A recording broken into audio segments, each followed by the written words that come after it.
جیسے سورہ یوسف کی آیت قل ھذہ سبیلی ادعو الی اللہ علی بصیرۃ انا ومن اتبعنی وسبحان اللہ وما انا من المشرکین. میں دعوت دے رہا ہوں، اللہ کی طرف بلا رہا ہوں اپنی بصیرت کے ساتھ، اور جو میرا تابع ہے اس کی بصیرت کے ساتھ. کہیں دنیا یہ نہ سمجھے کہ رسول اپنا راستہ بنا رہے تھے، نہیں، بے اختیار کا سبحان اللہ وما انا من المشرکین. پاک و پاکیزہ ہے اللہ کی ذات، میں مشرک نہیں ہوں، میں شرک نہیں کرتا. علماء نے کہا اسی لیے دعاؤں کے تعلق سے انتہائی احتیاط کی ضرورت ہے.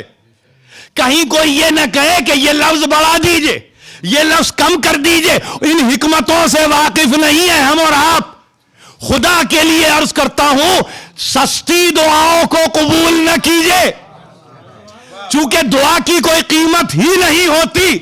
تو پہلے تو یہ طے ہو گیا کہ قیمت نہیں ہوتی، اور پھر دوسری بات یہ جس لسان صداقت سے نکلے وہ یہ جانتی ہے کہ اس کا مقصد کیا ہے. 500 مرتبہ سبحان اللہ کہا ہے، اور اس کے بعد کہا اقسام بتاؤں تجھے کھجوروں کی، یہ کون سا کھجور کا درخت ہے؟ اقسام بتاؤں، برنی کھجوریں، برنی کھجوریں، صابری کھجوریں، اور کھجوریں بھی کیسی کیسی کھجوریں، سیحانی کھجوریں، سرفانی کھجوریں. ایک مرتبہ کا یاد رکھنا جس کھجور کے تنے سے لگ کے بیٹھی ہے نا، یہ اصیل درخت ہے، اس کو اجوا کہتے ہیں. اب آپ سمجھے؟ کوئی اور بتائے گا؟ کوئی اور نہیں بتائے گا، کوئی اور نہیں بتائے گا. یہ اصل ہے، اصیل ہے، یہ اجوا ہے، اس کو ہمارے پاس اجوا کہتے ہیں. یہ بتایا کس کو؟ وہ کہ جو جانتا ہے کہ کھجور کی اقسام کیا ہیں، اس کو بتا رہے ہیں. اس کے اپنے باغات ہیں، لیکن اس کو کہہ رہے ہیں جس کو تو سرفان کہتا ہے نا، ہمارے پاس اس کو اجوا کہتے ہیں. جس کو تو سرفان کہتا ہمارے پاس وہ اجوا ہے. مریم مادر عیسیٰ جب بیٹھی ہے آ کے ایک مرتبہ، تو اجوا، یہ کھجوروں کا نزول ہوا ہے آسمان سے، یہ کھجوروں کا نزول ہوا ہے آسمان سے. چھوٹی سی بات ہے مگر حکمتوں سے کتنی پر ہے کہ جہاں بے اختیار پھر کوئی اور یہ نہیں کہہ سکتا کہ ڈیٹیلنگ، اتنی ڈیٹیلنگ کہ جہاں یہ بھی بتائیں کہ مقام پیدائش کیا ہے، جہاں یہ بتائیں کہ منزل کیا ہے، جہاں پہ یہ بتائیں کہ موقع کیا ہے، جہاں پہ یہ بتائیں کہ مناسبت کیا ہے، جہاں پہ یہ بتائیں کہ پھل کی خصوصیات کیا ہے. کہا اس میں شفا ہے، شفا کچھ اور نہیں.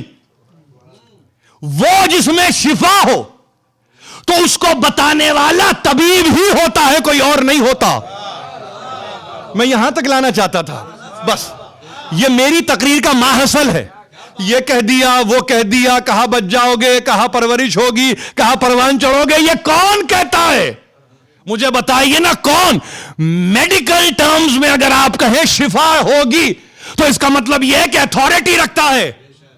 ہر کس و ناکس نہیں کہتا، ہر کوئی کہنے کی قدرت نہیں رکھتا، ہر ایک کے پاس صلاحیت نہیں ہوتی. مگر کہا دیکھو یہ وہ کھجوریں ہیں، سرفانی کھجوریں کہ جس میں شفا ہے. اب وہ شفا دنیا، اب شفا کی تعریف کچھ اور ہے.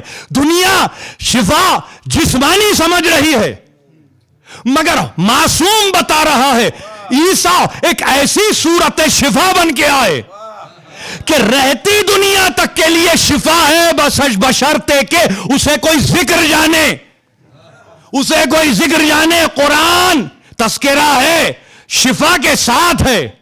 لیکن اگر کوئی اسے تذکرہ ہی نہ جانے اور یہ کہے کہ بس یہ تو کتاب ہے، تو اس کے لیے شفا نہیں ہے، شفا نہیں ہے. یہی کیفیت ہے. آخری منزل پہ بتا دیا یہ شفا ہے، یہ شفا ہے. یعنی جس کی نگاہیں اس کے اصل پر ہو، جو دیکھ لے ماضی کو بھی اتنا ہی جتنا حال کو، اور حال کو جتنا دیکھے جتنا استقبال کو، یہ معصوم ہے، معصوم ہے. بلایا عبداللہ محض نے، یہ کہہ کر بلایا کہ آئیے اور آ کے دیکھیے کہ ہم کیا کرنا چاہتے ہیں. گئے، محفل میں بیٹھے، صورتوں کو دیکھا، اور ایک مرتبہ کہا اولاد حسن کو خلافت ملنے والی نہیں ہے. عبداللہ محض اپنے 2 بیٹوں کے ساتھ، محمد نفس زکیہ اور ابراہیم صرف یہی نہیں، اسی محفل میں ابو منصور دوانقی بیٹھا ہوا ہے. ایک مرتبہ کہا، سورت کو دیکھ کے کہا، یہ دو بچے ہیں نا، یہ دونوں بچے اس کے ہاتھوں قتل کیے جائیں گے. محفل ایک ہے، وقت ابھی نہیں آیا، وقت ابھی نہیں آیا، محفل ایک ہے. کہا آپ سے جب کبھی گفتگو ہوتی ہے آپ ہمیشہ اس طرح کی گفتگو کرتے ہیں. یہ سلسلہ وہی ہے، اولاد حسن ہیں، اولاد حسن ہیں، مگر راسخ فی العلم تو ہر ایک نہیں ہو سکتا نا. اگر راسخ فی العلم نہیں ہے تو اس کا مطلب علم کسی ایک کے حصے میں آیا اور پورا آیا، اس پورے علم کے نتیجے میں اطلاع دے رہا ہے اور یہ کہہ رہا ہے کہ دیکھو جو غلطی تم کرنے جا رہے ہو اس میں شریک نہیں ہو سکتا، اس لیے کہ میں دیکھ رہا ہوں دونوں لڑکے مارے جائیں گے، دونوں لڑکے قتل ہو جائیں گے. اور یہی ہوا. ابو الفرج اصفہانی روایت کرتے ہیں زید بن حسین سے کہ منزل تھی کہ جس میں زید بن حسین کہتے ہیں کہ میں قبر رسول اور صحن رسول اس کے درمیان کھڑا ہوا ہوں. میں نے دیکھا کچھ افراد کو گرفتار کیا ہے منصور دوانقی کے لشکر نے. مقام ہے مدینہ، مقام ہے مدینہ، اور گرفتار ایسے کیا ہے کہ ہاتھوں میں ہتکڑیاں ہیں، پیروں میں بیڑیاں ہیں، گلے میں طوق آہنی ہیں، پیروں کو باندھ دیا گیا ہے، اونٹوں پہ ٹانگ دیا گیا ہے، محملیں نہیں ہیں، کجاوے نہیں ہیں، برہنہ پوشت ہے اونٹ کی. اور 75 افراد خاندان حسن ابن علی سے اٹھا کے ایک مرتبہ سامنے سے چلے. ابو الفرج اصفہانی بیان کرتے ہیں کہ زید نے ایک مرتبہ جا کے خبر دی ہے امام ششم کو.